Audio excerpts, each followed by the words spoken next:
Apisi mar Jagaa bajet e pachoka ochwalo penjo mathoth ne sirikande mag kaontis ma pachoka kaluwore gi thuolo malach ma gikawo kapok gipuodho bajet, okang' mar rocho chike matayo kaka itiyo kod omenda mag jopiny. Koloso e kinde limbe mare apis gavana ma kaonti ma Murang'a, Jagaa bajet maduong' Margaret Nyakang'o oyango ni nyaka bajet okuongo puodhi gi od bura mar kaonti kendo winjo chwale e nyim od bura mar kaontino chop tarik 1 dwe mar Abiriyo.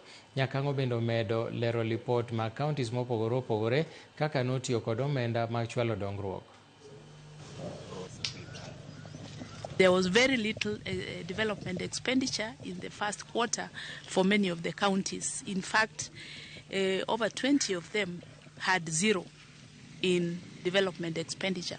But the reason why this is happening, and I think everybody who's listening should take this into account, is that the budgets of the counties are delaying a lot, which is against the law.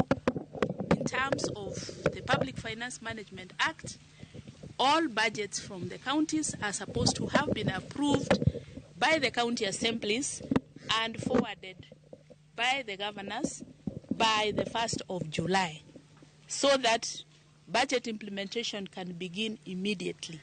It's not enough for us to complain that Treasury has not released the funds if we do not have a budget which can enable us to absorb those funds. There are some expenditure items that we would want them shifted from recurrent to development, like this medical insurance we give to the poor people.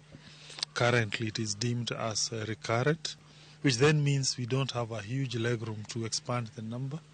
Secondly, this expenditure item on free porridge for ICD learners, again, it is deemed as currently as recurrent. We also believe some aspect of bursaries, they also need to be deemed as developmental because it's about the human capital, ensuring we have more educated people who will come back and help Murang'a.